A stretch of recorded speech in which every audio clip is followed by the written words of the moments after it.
This is a story about healing my relationship with my dad, because as I started to go through these events, my dad asks me, so why are you doing this? What is this about?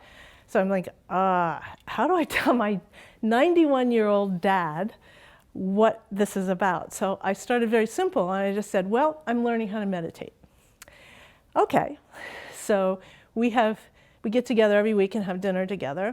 And so after a little bit of time, he says, well, is there something that I can read about what you're doing? So I go, okay. So I recommended Becoming Supernatural, which is my favorite book. So he reads it, and we start now talking about each chapter as he's reading it. And so, we're having discussions about the work. And so he gets to the chapter on the mind movie, and he says, did you make a mind movie? And I said, yes. I said, we need to make a mind movie because we do it in every event. And he said, can I watch it? And I go, oh no. Unlike many people perhaps, I have not shared my mind movie with anybody. And I'm thinking, my dad? I mean, this is like reading my diary, right? And so I thought, oh, what the heck? I'm learning how to just be open and things work out the way they're supposed to be. So I go, yeah, okay. So we sit together, we're watching the mind movie, and I'm cringing as my dad's watching. He doesn't say anything. And at the end, he says, you're going to get everything on that mind movie. And I'm thinking, wow, I've been going to the events and he believes in it more than I do. This is pretty good. So then he says, can I read another book? And I said, okay. Second favorite book, You Are the Placebo. So now my dad reads this one in record time, and he says to me, this is the best book that he's ever read. And there's that research study in the book about the 80-something-year-old guys that go into the retreat center, and they actually become so much younger. So my dad now starts saying he's 60. He tells his friends he's 60. He tells his doctors he's 60. And he starts meditating every day. Now, he's kind of an independent thinker, and he says, okay, I'm going to make my own meditations. I'm going to use some of Dr. Joe's, and I'm going to use some of my own thing. But he's doing it every day. So now we're talking. I mean, and I'm starting to tell him about my experiences at the events. He wants to know every time I go to one, he wants to know what it was and what it was like. And I'm telling him my experiences in details, and he's understanding them. So now we're having a different level of conversation. So then he tells me, well, my mom and my sister died in 2015, so my dad's been in pretty deep grief, and he hasn't really had a purpose to live. And he tells me through this process that we've been sharing that he's made a list of goals, 3 pages long, which is a longer list than I have.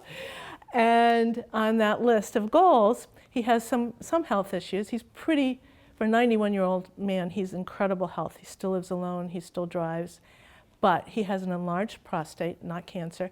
He has an aneurysm in his stomach that needs to be watched, of course. And he's been getting regular urinary tract infections every 7 to 10 days. So he has been doing the meditations now for several months, and he keeps tweaking them because he wants to continue to get really good results and get one that he really feels comfortable with. So this week, while I am here, he sends me an email because he went to the doctor, and the doctor measured his prostate. The prostate decreased in length from 5.8 centimeters to 3.68, which is a 37% reduction. It decreased in height from a 3.6 centimeters to 2.95, an 18% reduction. The aneurysm decreased in width from the 36.8 millimeters to 28, a 23% reduction, and it decreased in width of a narrow area from 24.3 to 10.9 millimeters, which is a 55% reduction. And so this is the doctor's response to that. He was shocked at these results, said he should keep doing what he's doing, and that it's unexplained by accepted medical science. So he also has said that he has not had a urinary tract infection for over a month, and he's been having them regularly for several years. He was urinating frequently, like 5 and 6 times a night, and even when we went out to dinner, I mean, he'd get up 2 or 3 times during dinner. He's not doing that. He said he gets up 2 or 3 times a night, maybe 2 to 3 at the max, so it's half, and we go out to dinner, he doesn't go to the restroom. And he hasn't even come to an event.